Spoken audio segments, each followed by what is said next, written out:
The day my aunt stood up in that conference room and called me a delusional little girl who never belonged here anyway. I didn't say a word. I just looked at her. And then I looked at the attorney sitting across from me, my grandmother's attorney, the one she'd used for 31 years, and I watched him slide a single folder across the table. My aunt's lawyer picked it up, flipped to the first page, and went completely still. That's the moment I want to tell you about. But to understand what happened in that room, I have to take you back to where it all started, back to a farmhouse in rural Ohio and a woman who smelled like lavender and talked to her tomato plants every morning like they were old friends. My grandmother's name was Ruth. She raised me from the time I was 7 years old after my parents split and my mom moved to Phoenix with a man neither of us liked. My dad tried. He genuinely did. But he worked the railroad, gone for weeks at a time, and a second grader can't raise herself. So I went to live with Grandma Ruth in Millersport, Ohio, in a house that had been in her family since the 1940s. People think growing up with a grandmother sounds quiet, boring even.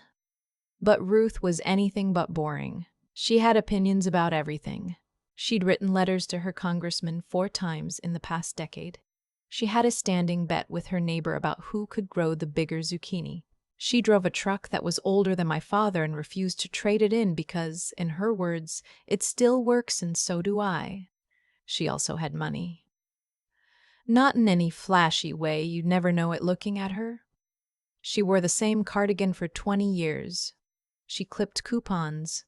But her husband, my grandfather, had been a quiet, methodical man who'd bought farmland in the 1970s when nobody wanted it, and by the time he passed, that land was worth considerably more than anyone outside the family knew. When I was about 12, Grandma Ruth sat me down at the kitchen table after dinner and said, "I'm going to teach you something your grandfather taught me, and you're going to pay attention." She taught me how to read a financial statement. She taught me about trusts versus wills, about what probate court actually does to a family's assets, about why certain things should be structured one way and not another. I thought it was boring at first. I was 12, but she was patient, and she had a way of making things feel important without being dramatic about it, and slowly, over years of those kitchen table conversations, I started to genuinely understand. I went to college for accounting. Then I got my CPA. Then, in my late 20s, I took on a specialization that not a lot of people talk about, forensic accounting. I started working with law firms and occasionally estate attorneys, helping them find financial irregularities, helping them follow the paper. Grandma Ruth called me the day I passed my certification exam. She laughed and said, "I always knew you'd be the one." I didn't fully understand what she meant until she was gone. Ruth died on a Thursday in March. She was 83, and it wasn't a surprise. She'd been declining for about a year. Congestive heart failure. The kind of slow goodbye that is somehow both expected and completely unbearable. I drove to Millersport every other weekend in those final months. I sat with her. I helped her sort through paperwork. We talked about everything and nothing. Her daughter, my aunt Sylvia, had not visited once during that year. Sylvia was my grandmother's only surviving child. My father had been the other one, but he'd died years earlier in a work accident on the railroad. Sylvia was 61, lived outside Columbus, and had what I can only describe as a complicated relationship with her mother. They'd had a falling out when I was a teenager, something about money, something about expectations, and for the most part Sylvia stayed away. I didn't think much about Sylvia while I was caring for Ruth. I was too focused on making sure Grandma was comfortable, that her bills were paid, that she had someone to talk to. I was named in her power of attorney, the healthcare one, so I could make medical decisions when she couldn't. I want to be very clear about something here because it matters later. A healthcare POA is not the same as a financial power of attorney. I did not have access to her accounts. I did not control her money. Ruth's estate attorney, a man named Mr. First, Gerald Hooper, who had been her lawyer since before I was born, handled all of that. Ruth passed with me, holding her hand. That part doesn't need to be explained. The call from Sylvia came 4 days after the funeral. I hadn't heard her voice in 3 years. She didn't offer condolences. She went straight to the point. She'd been consulting with her own attorney. She believed the estate had been mishandled, and she intended to contest. I asked her what she meant by mishandled.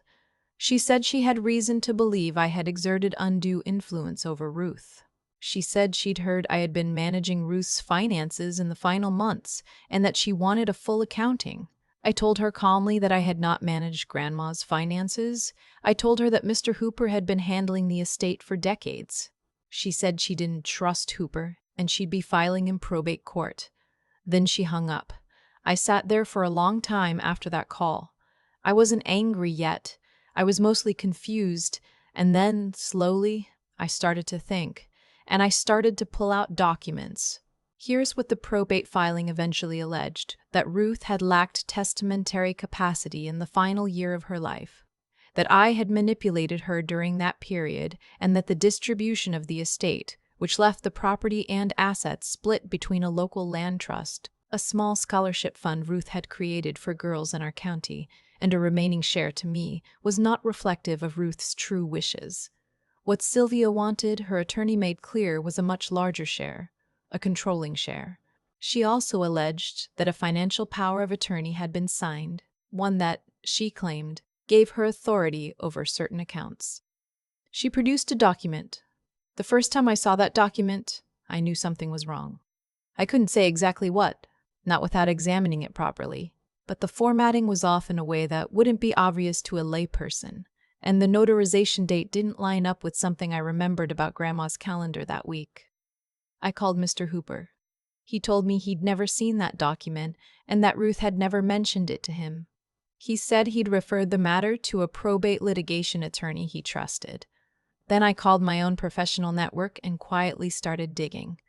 What I found, and what I subsequently documented over the following 6 weeks, was this: the financial POA Sylvia had produced was not legitimate. The notary stamp had been used, but the notary in question had left the state 2 years before the alleged signing date. The signature on the document, when compared against authenticated samples of Ruth's handwriting from the same period, showed inconsistencies that a handwriting expert could speak to. And the accounts the document allegedly gave Sylvia access to?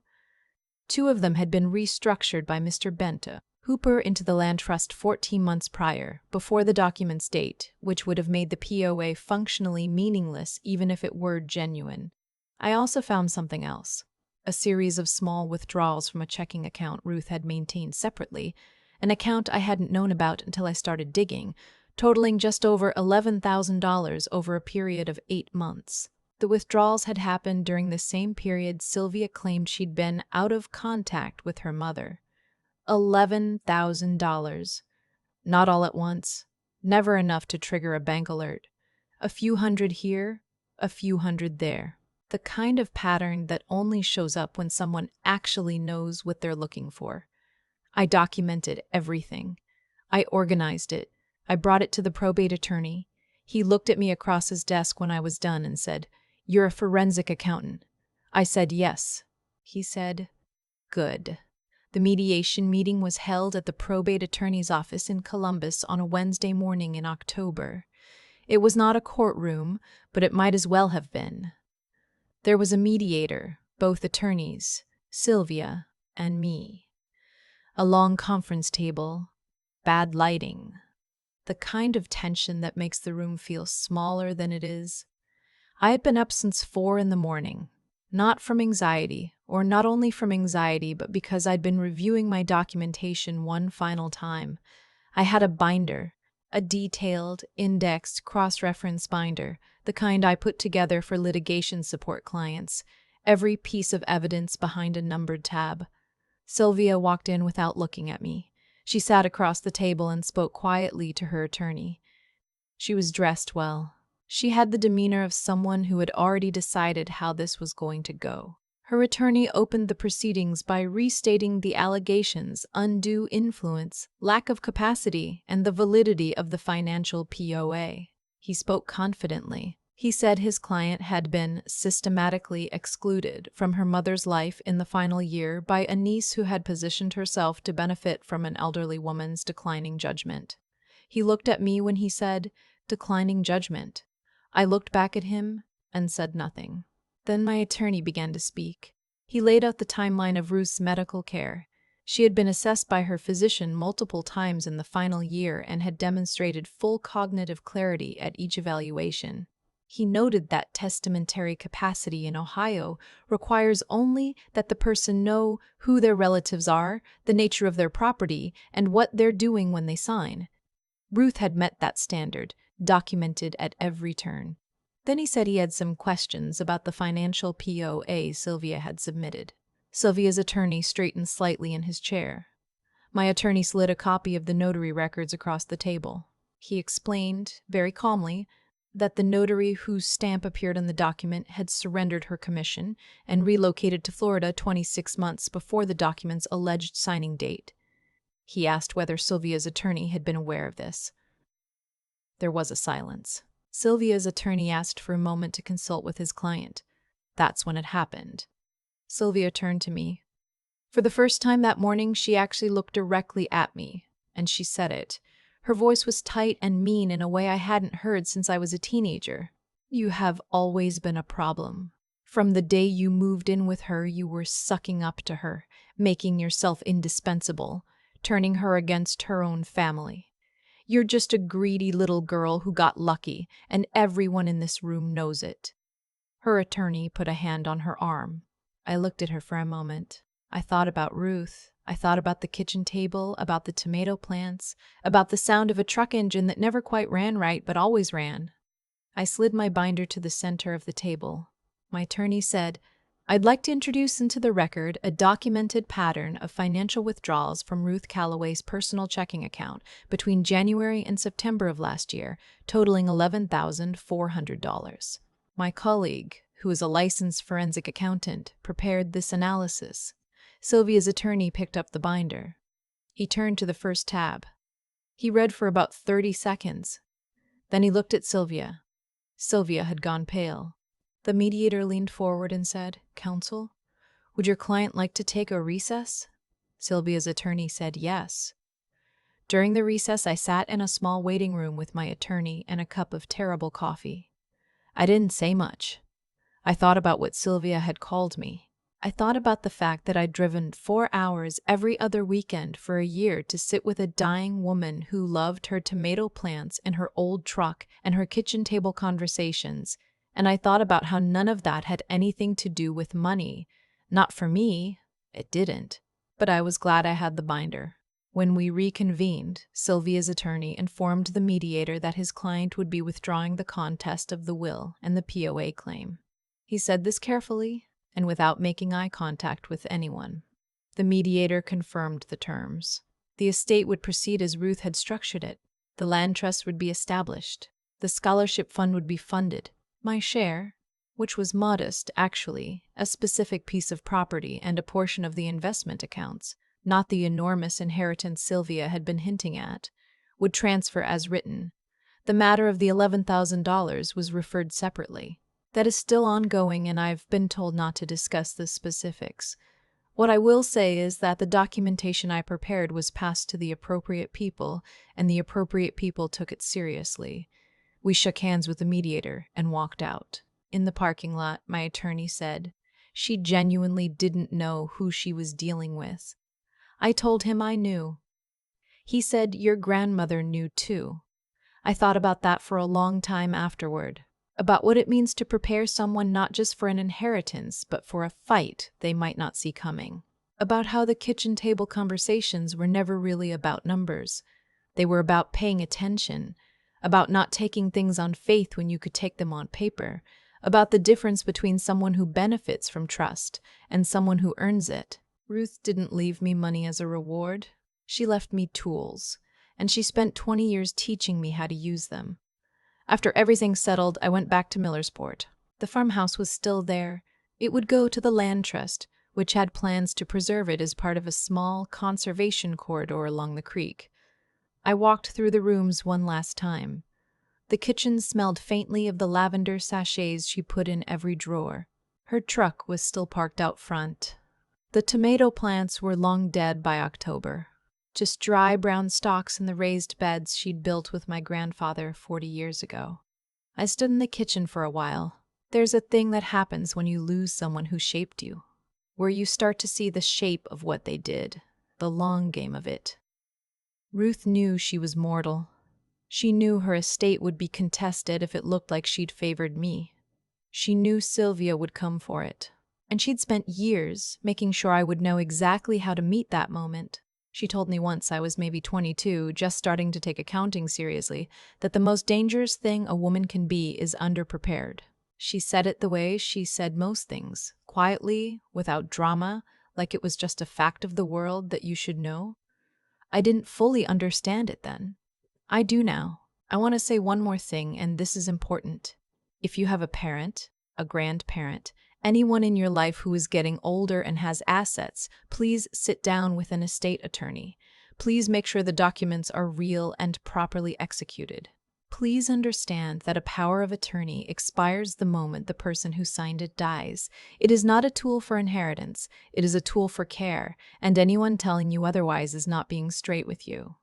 Please know that probate court is public, which means everything filed there can be seen, and which means documentation protects everyone. I'm not saying this as a legal professional giving you advice. I'm saying this as someone who sat in a room and watched a family fall apart over paperwork, and watched the paperwork win, because it always does. Grandma Ruth knew that better than anyone. I've thought a lot about what causes a person to do what Sylvia did, to walk into a room with a forged document and a rehearsed story and expect it to hold. To look at someone who spent a year driving 4 hours every other weekend to sit with a dying woman and call that person greedy. I don't think it was stupidity. Sylvia isn't stupid. I think it was the kind of confidence that comes from never being checked, from spending decades assuming that if you push hard enough and sound certain enough, people will back down. She'd probably done it before. She probably got away with it before. And nobody had ever handed her a binder. That's the thing about consequences. They don't always arrive on time.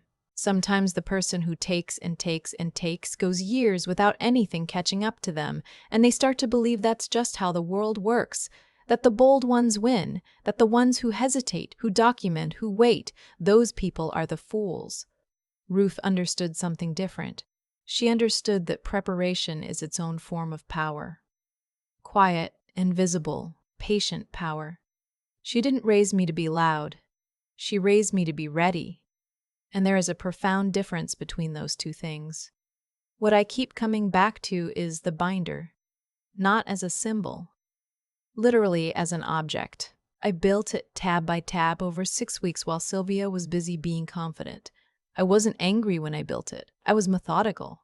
I cross-referenced notary records and compared handwriting samples and traced withdrawal patterns the way I would for any client. I treated my own grandmother's estate like a professional case because that's what it had become, and because Ruth had spent 20 years making sure I knew how. That's what I mean when I say she left me tools, not just the specific skills, but the mindset underneath them, that the truth is only useful if you can show it. That righteous feelings don't win in a conference room. That paper does. I also think about what it cost Sylvia. Not legally. That's still playing out. But personally, she walked into that room with a plan to take something that wasn't hers, and she left with nothing, and she had to sit across from the person she'd called a greedy little girl and watch that person stay completely calm. I don't take pleasure in that exactly, but I don't pretend it doesn't mean something. Ruth used to say that the way a person treats what they've been given tells you everything about who they are. She'd been given a daughter. She'd been given property, resources, a life her husband built from nothing. She shared all of it generously. The scholarship fund, the land trust, the conversations at the kitchen table that nobody knew about except me. And in the end, what she left behind reflected exactly who she was. Sylvia was given the same mother. She made different choices. That's not fate. That's not luck. That's cause and effect, playing out slowly over decades, until one Wednesday morning in Columbus, it finally landed on a table in front of a mediator. The tomato plants are gone now. The truck is still parked out front of the farmhouse, waiting for whoever takes over the property. But I still think about those kitchen table conversations. About a woman who smelled like lavender and believed with everything she had that the most important thing she could give me wasn't money, It was the ability to protect what was right. That turned out to be enough.